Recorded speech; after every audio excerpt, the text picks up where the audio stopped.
Anglers Extra. Downstairs pregame. Time now for the manager show, and I'm joined by the Angler skipper, John Schiffner. Hello, stranger. How you doing, pal? Oh my God, this is nostalgic, folks. He looks a hell of a lot better than I do, doesn't he? After 10 years, this is fantastic. Great to see you again. It's great to be back. 10 years is a remarkable number, but let's talk about the here and now. Big win last night, 9-1. Let's step back from the specifics of the game, which we'll get to.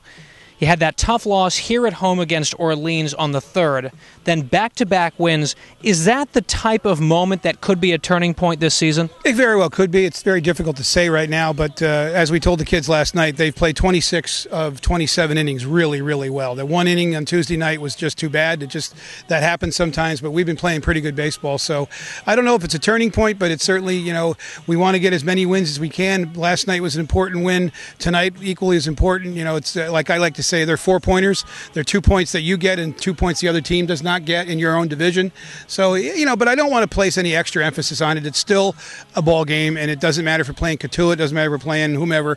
It's a ball game right now. But obviously you want to take advantage when you can with a game in your division. Over the last 2 nights, 14 runs scored on 18 hits for your ball club. A little bit of an offensive explosion in this league, certainly. Have you seen a change in approach or guys starting to get hot? What has woken up these bats? Well, I think a lot of it has to do to the credit to the coaches. Jay, Sully, and Pat are working with the hitters constantly, and it's a constant reminder. It's a constant emphasis on making adjustments and getting inside the baseball, getting the ball deep, hitting the ball to the opposite field, and a lot of guys are starting to figure it out, and we're getting to see the results of that.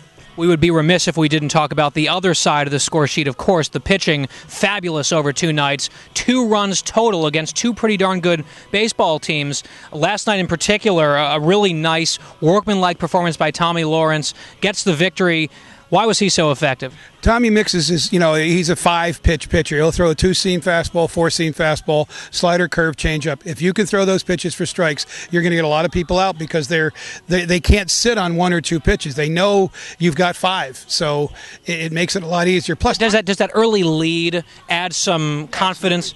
Absolutely. It takes the pressure off having to make the perfect pitch. You can make a couple mistakes, and you're still there. And he didn't make many. He threw a really, really good ball game. I like the way he gets the ball, and he's on the mound and ready to go. It's the old adage I learned from Ed Lyons: work fast, throw strikes, change speeds. And Tommy did that perfectly. The Harwich Mariners roll into town. They're in first place. You mean the 27 Yankees? Oh, that's what's so interesting. Here's an intra-division rival, and it's the first time you're going to see Harwich all season here on the 6th of July. Clearly they're playing quite well. To what do you attribute their success so far, and what's the deal with these 32 home runs? What's that about? Good for Stevie. He did a hell of a job recruiting. He's a good Cape League coach. He's a great summer manager. The kids like playing for him. He gets good players. He makes the players better. He's got some power numbers. I mean, it's impressive to have that many home runs this time of year. And, I don't know what the explanation is. We've been hearing some things. One thing is that, maybe the hitters are starting to figure out the wooden bat sooner because the BB-Core bat, which they use in college baseball, has a smaller sweet spot than the wooden bat, so that could be part of it. Maybe it's just that the pitching might be a little down. A lot of college programs are not sending their top pitchers out to the Cape in the summer. They're keeping them back. They're letting them rest. They don't want them to accumulate too many innings. And then I heard this one. Some scouts are saying that the ball is juiced. I'm just, okay, guys. Okay. Fine, whatever. It's almost speechless. Coach Schiff is flabbergasted. Are you kidding me? Don't they have something better to do, like go get a stopwatch out or a radar gun out instead of make accusations like that? Yeah, Mr. Gallup ordered juice balls for this year. That's right, guys. Those juice balls will be in action tonight as the Anglers host the Harwich Mariners. Best of luck in the game. Thanks very much, guys. So great to see you. Oh, it's great to be back, and with that, we'll kick it back upstairs to another guy who it's occasionally great to see, Dan Duva. Oh, he's back too? Oh, I didn't know that. Are you kidding me? Oh, geez. He's going to do it on the air? Oh. What do you say, Dan?